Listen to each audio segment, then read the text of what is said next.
Glória a Deus, Pai do Senhor, irmãos. Hoje, o Senhor,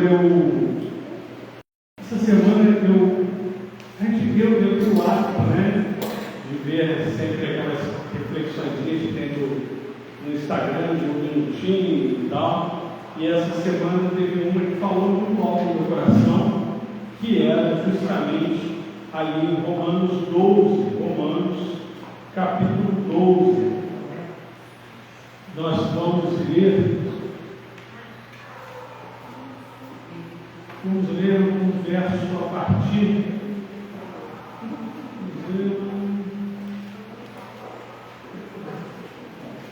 Vamos ler o verso 12 do capítulo 12. Romanos 12.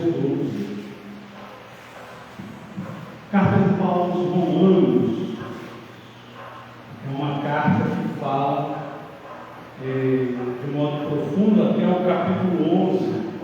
Ele traz doutrina e a partir do capítulo 12 ele traz, vamos chamar assim, a aplicação desse ensino. E assim nós vamos tirar uma pontinha desse capítulo 12, que ele é riquíssimo. Só o capítulo 12 já é muito pregado, muito falado. Nós vamos aqui então no 12, que na minha tradução vai dizer assim: regozijai-vos na esperança, sede pacientes na tribulação, na oração perseverantes. Amém? Regozijai-vos na esperança, sede pacientes na tribulação e na oração perseverantes. Amém? Coloquei como título dessa mensagem as 3 virtudes de uma vida renovada. Como disse, aqui nós temos o Evangelho, alguns chamam, do Evangelho de Paulo. A carta aos Romanos, alguns chamam de Evangelho segundo Paulo, porque ela tem a profundidade dos livros do Evangelho, das boas novas do Senhor, e é uma carta fundamental, onde nós temos a questão justamente do ensino. Ele traz isso com muita clareza, com muita eficácia. E aqui nós estamos em um momento da igreja, Paulo, com todo o que Paulo querendo, aqui Paulo ainda não está em Roma. Era um alvo dele, era um objetivo de Paulo ir a Roma. Ele queria ir a Roma. Não foi uma igreja que ele fundou. A Bíblia não nos dá certeza de quem são os fundadores da igreja em Roma, mas fica notório por esse tratado teológico que é a carta de Paulo aos Romanos, de que poucos tinham o entendimento realmente do que era o Evangelho. Eles tinham noções, mas não tinham a profundidade. E isso cabe ao apóstolo Paulo, instruí-los. Enquanto ele não ia lá, ele falou: vou mandar essa carta. E é um verdadeiro tratado. Existem inúmeros livros sobre a carta aos Romanos. Eu conheço uma igreja que ela pregou, dominicalmente. A gente tem prego aqui em cima de Lucas, e eu conheço uma igreja que fez isso em cima da carta aos Romanos. E ele levou só 2 anos para conseguir encerrar a carta aos Romanos, tamanha a sua profundidade. O que eu quero chamar de cara a atenção aqui, Paulo está falando nesse trecho que nós entramos, justamente no capítulo 12, ele vai estar falando da nova vida, e no caso, o trecho onde nós lemos fala das virtudes. Ele está mostrando aqui não simplesmente coisas boas, coisas agradáveis, mas ele está falando daquilo que o Espírito Santo pode e quer operar na minha e na vida de todo aquele que em Cristo crê. Inclusive, na EBD nós estávamos conversando sobre esse crer, lembrando sempre que crer, a fé que nós temos em Cristo não se trata daquilo que nós acreditamos somente, mas daquilo com que nós nos comprometemos. Não é simplesmente um acreditar. Eu sei que na língua portuguesa, às vezes, a gente vai ficar com essa sensação de que ter fé é acreditar, mas a fé bíblica, o crer bíblico, e aí eu não estou falando só do Novo Testamento, falo desde o Antigo, fala de comprometimento, de um povo compromissado. Nós trazíamos à memória mais cedo a questão de como as pessoas eram entregues às feras, como as pessoas eram mortas, queimadas, torturadas, onde o que separava elas de todo esse tormento, todo esse sofrimento, era tão somente negar o Evangelho, era tão somente dizer: não, eu não creio, não, eu não tenho fé em Cristo.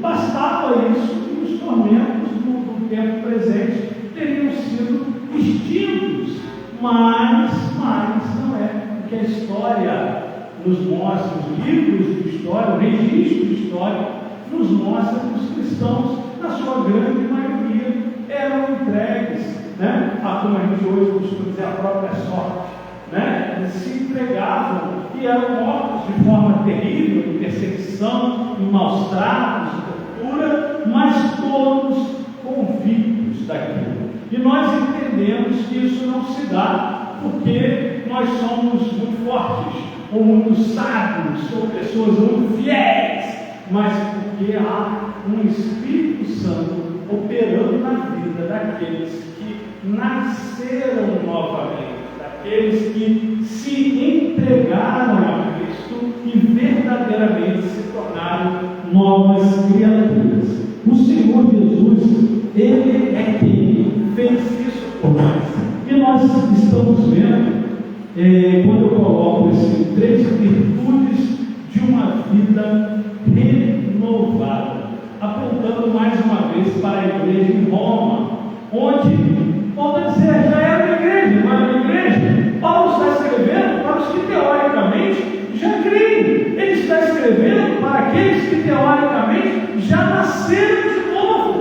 E nesse momento eu trago essa mensagem porque ela falou no meu coração, e desse modo eu quero que fale também no coração de vocês, para que nós sejamos renovados, para que nós não sejamos como éramos ainda um momento atrás, mas que em Cristo Jesus, através do agir do Espírito Santo de Deus, eu e você possamos ser renovados. Mas algo interessante que é algo que anda de mãos dadas na nossa vida é a soberania de Deus e a vontade do homem.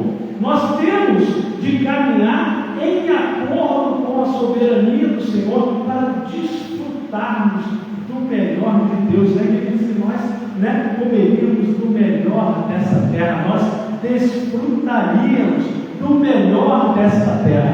E aí o texto que nós lemos é basicamente muito simples e ele divide e apresenta 3 tópicos que naturalmente eu os escolhi. Alegrai-vos na esperança, sede pacientes na tribulação e perseverantes na oração. Irmãos, volto a dizer, sem o Senhor, isso é loucura. Sem o Senhor, isso é loucura. Isso não vai funcionar simplesmente porque eu e você queremos.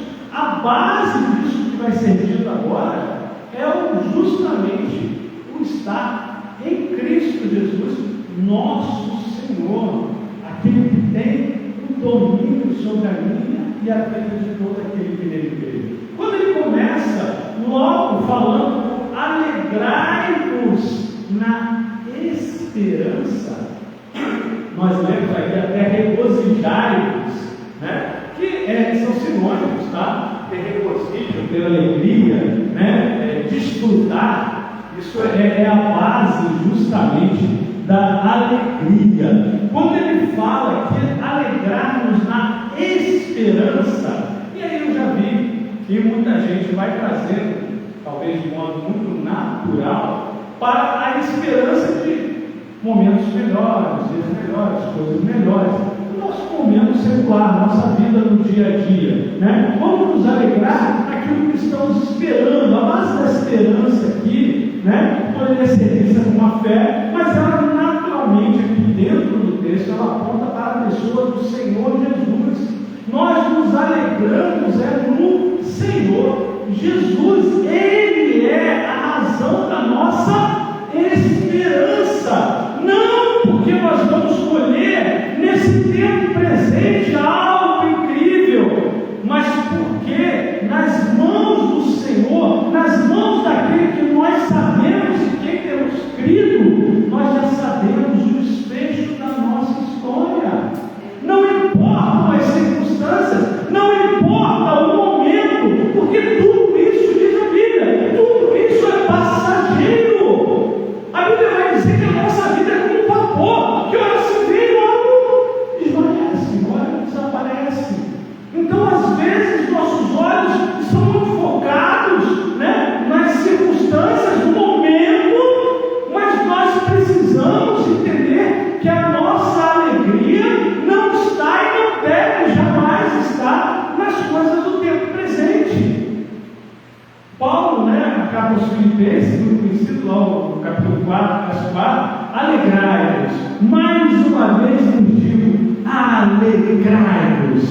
Paulo, em todo o tempo, e aqui nós estamos falando de uma igreja perseguida, nós estamos falando de uma igreja que estava no seu momento mais difícil, que eu costumo dizer, que é o momento das raízes, né? É o momento que ela estava se instituindo, ela estava se formando, e a gente está no primeiro século aqui, irmãos, aqui a gente está mais ou menos ali pelo ano 60, quando essa carta é escrita.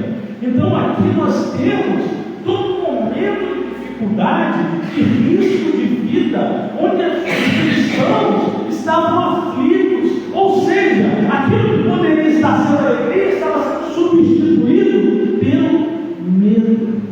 Algo que acontece na sua vida em todo tempo. A alegria, ela tende a ser substituída pelo medo. Por quê? Porque as nossas circunstâncias, as aparências, o mundo que os nossos olhos veem, ele é temeroso, ele é assustador. Nós vemos coisas, seja violência, seja simplesmente a frieza, seja as frustrações. O mundo não é um lugar alegre. O mundo natural porque de fato nunca foi, porque a alegria nunca esteve, nunca estará nas coisas. A alegria, ela nasce, é no nosso coração, ela nasce, é dentro de nós. O problema é que naturalmente, ou seja, de forma espontânea, a nossa natureza, ela é pecaminosa. A nossa natureza, ela só quer se alegrar naquilo que traz prazer, naquilo que traz satisfação imediata. Isso é a nossa alegria, né? A nossa alegria é ver algo, desfrutar de algo nesse instante, agora. O ser natural é esse, mas em Cristo Jesus, pelo agir do Espírito Santo, nós somos capazes, nós somos capacitados a nos alegrarmos, não pelo que vemos, mas pelo que esperamos. Melhor ainda, pela certeza do que nos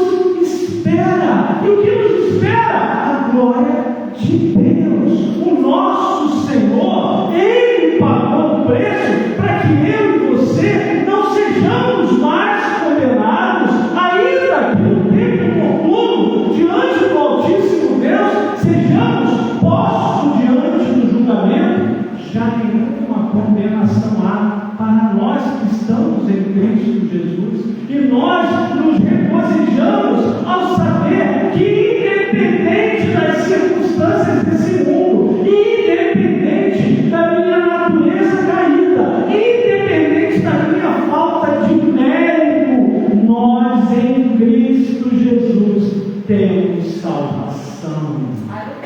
Fomos alcançados, fomos libertos, já não somos mais escravos do pecado. O pecado já não manda em nós. Antes somos livres em Cristo Jesus.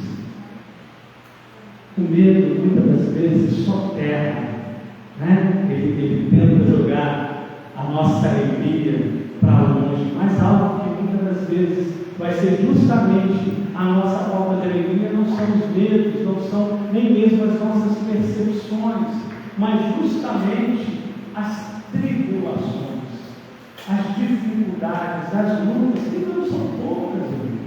Não são poucas. Nós podemos até citar ali, né, João 16:23, que no mundo tereis aflições, né? As aflições, elas costumam vir e enfraquecer o homem, porque justamente um dos ladrões da alegria é a dor.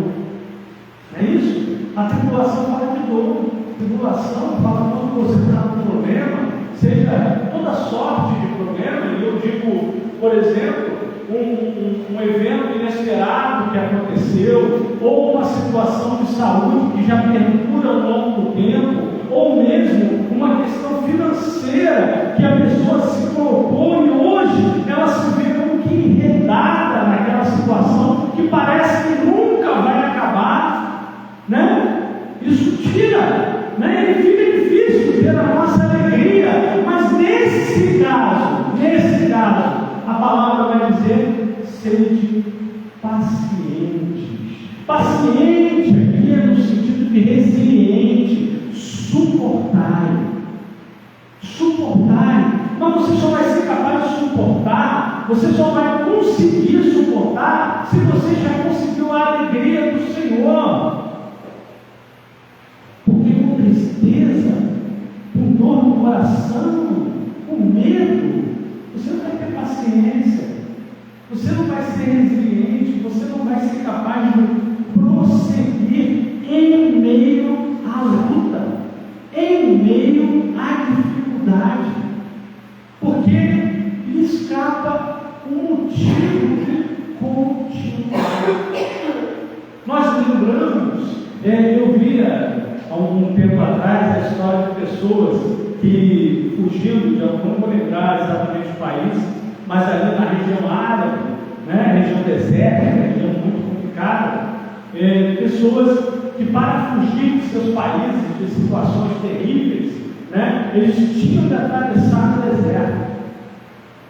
E, obviamente, em um processo de fuga, né, com poucos recursos, encarar frio, calor, perigo, fome, nossa, né, terrível, dificuldades, talvez para nós, talvez incompreensíveis, mas o fato é que muitos conseguiram, e todos, quando eram, né, encontrados e finalmente venciam aquilo.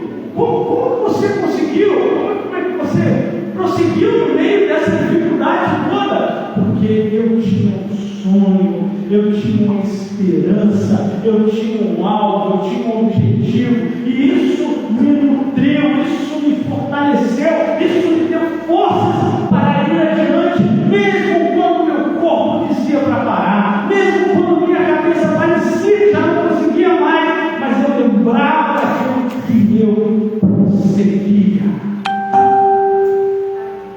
Nós vemos o Senhor Jesus em todo o tempo dizendo que Ele está conosco até a consumação dos séculos. Mas nós muitas das vezes queremos ver Jesus simplesmente como aquele que vem com uma solução. Tipo, eu estou passando pela prova, estou aqui passando por um momento terrível e eu espero que Jesus venha, não porque eu estou paciente, muito menos porque eu tenho alegria na esperança, mas porque eu justamente estou ansioso, eu estou com pressa, estou sofrendo e preciso que Ele resolva a minha situação. Mas não é simples. Não é simples. Porque aquilo que nós não deveríamos fazer, isso Cristo fez. Eu e você jamais seremos capazes de passar pela cruz sem pecado, sem nos lamuriarmos, sem resmungarmos e conseguirmos o perdão de Deus. Mas Cristo em tudo fez, por mim e por você, quando ainda não éramos inimigos de Deus, quando ainda éramos aqueles que debochavam dele naquela cruz, ele deu a vida dele por mim e por você. E assim como no terceiro dia ele ressuscitou e por 40 dias esteve com os seus, e diante de uma multidão ascendeu ao céu, ele há de voltar, ele há de reunir-se com aqueles que ele comprou, com aquele que ele primeiramente amou. Então eu e você e todo aquele que em Cristo crê, devemos ser capazes sim de suportar as lutas e dificuldades, as tribulações que são tão naturais nesse mundo vil. Os dias são maus, meus irmãos. Os dias são maus. Não ficaram melhores. Os dias continuam maus. Falávamos na EBD ainda há pouco, lembrando dos apóstolos. Todos, com exceção de João, todos tiveram mortes terríveis, foram perseguidos, viveram em dificuldade e encontraram o fim de seus dias na ponta de espadas, diante de algozes, diante de pessoas terríveis. E ainda assim, jamais abriram mão daquilo que criam. Eu citava Dietrich Bonhoeffer, um pastor e teólogo, século XX, viveu ali na Alemanha durante o período nazista, e após ser preso, ele combatia muito o regime nazista. Após ser preso, ficar alguns anos preso, em 1945, poucos meses antes do fim da guerra, ele é chamado para o fim da vida dele, para ser assassinado. Ele teve a oportunidade naquele mesmo dia de celebrar o culto de Páscoa, e quando chegaram os soldados nazistas, ele foi despido e foi levado, estava muito frio, ele foi levado despido para ser enforcado. Foi enforcado com cordas de piano. Enforcado com cordas de piano? Porque ela não quebra o pescoço e vai matá-lo, não somente enforcado, como ela vai cortar a sua carne. É uma tortura no momento final. E ele, ao se despedir dos colegas de cela, ele fala: este é o fim, mas para mim é o começo. Um homem que até o final, ele se mostrou fiel ao Senhor. A esperança dele era a sua alegria. A esperança dele era a alegria. Por essa esperança, ele foi capaz de suportar com resiliência, com paciência, todas as tribulações.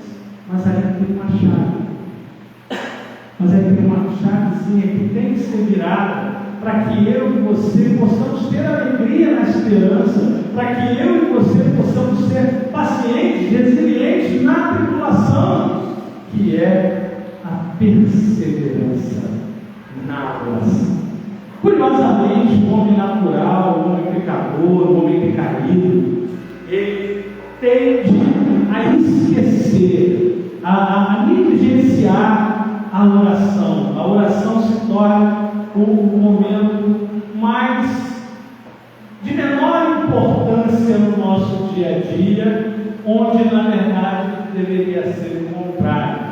O momento mais importante do nosso dia deveria ser o momento onde, por conta de Cristo, que rasgou o véu, hoje eu e você, como nunca antes que Cristo pôde, nós podemos ter acesso direto ao Pai e nos referirmos a Ele como Abba, como Pai, porque fomos adotados em Cristo Jesus. Nós, os que cremos, deveríamos estar atentos à oração, porque justamente a oração é o que vai nos viabilizar a alegria da esperança, e é justamente a oração que vai nos dar a resiliência necessária para suportar a tribulação. Citei aqui o exemplo do Bonhoeffer, é referido que, no mínimo, ele, na prisão mesmo, com toda a dificuldade, e entenda quando fala prisão, ele está falando prisão de Segunda Guerra, ele chega a ser levado a campos de concentração, sem ser judeu, sendo legítimo alemão, mas por conta da perseguição, por conta de defender, o que era correto biblicamente, ele foi tratado, como um dos perseguidos, que é a marca do cristão, irmãos. Não espere encontrar em nós uma marca diferente. Eu vejo muita gente achando, que vai ser exaltado neste mundo, irmãos. Irmãos, nós somos inimigos do mundo. Esse mundo jaz no maligno. Ele não é nosso amiguinho, ele não quer o nosso bem, ele influencia as pessoas. Nós começávamos aqui ainda há pouco, os primórdios da igreja, séculos do primórdio da igreja, ainda se falava que os cristãos comiam a carne humana e bebiam sangue. Isso durou séculos, usado para que justamente quando era identificado ou uma pessoa ou mesmo uma comunidade cristã, isso fosse motivo suficiente para que fossem maltratados, perseguidos e até mortos. O inimigo continua tramando ao nosso redor, ele continua fazendo das suas armadilhas, mas em Cristo Jesus nós temos sido vitoriosos. Então a chave é falar com quem resolve.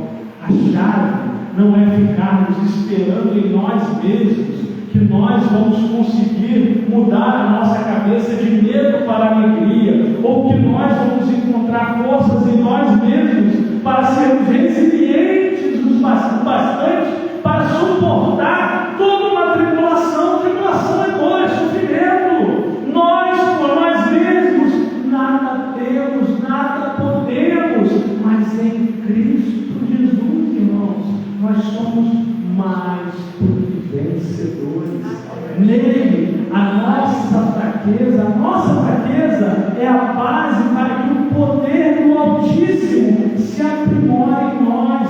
Não é na força do nosso braço, não é na inteligência, não é nem mesmo nas habilidades que eu e você porventura tenhamos, mas é em Cristo, por Cristo e para Cristo, porque deste modo nós somos chamados a ser igreja, sendo a união daqueles que nele creem. Nós somos a missão de Cristo, nós somos o fruto do seu trabalho, e aquele que começou a boa obra em mim e em cada um de vocês é fiel para cumprir, porque nós temos de estar sempre alertas, e é a grande mensagem dessa noite, é entendermos que não é algo natural.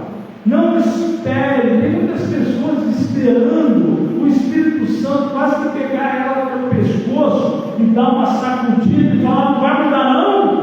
Não é assim que funciona. O que funciona é nós acordarmos e entendermos: Ele não vai me violar, Ele não vai me obrigar a nada. Eu tenho de me render a Deus. É necessário que eu e você nos rendamos, nos entreguemos nas mãos daquele que nos amou primeiro. Não é por força nem por violência, é justamente por amor. Que eu e você, em Cristo Jesus, possamos verdadeiramente encontrarmos essas três virtudes em uma vida renovada. Que Deus possa nos renovar, que Ele possa completar em nós o bom trabalho que Ele mesmo começou, como já disse, e também que nós possamos sair daqui transformados, alimentados, edificados, cheios de alegria, porque por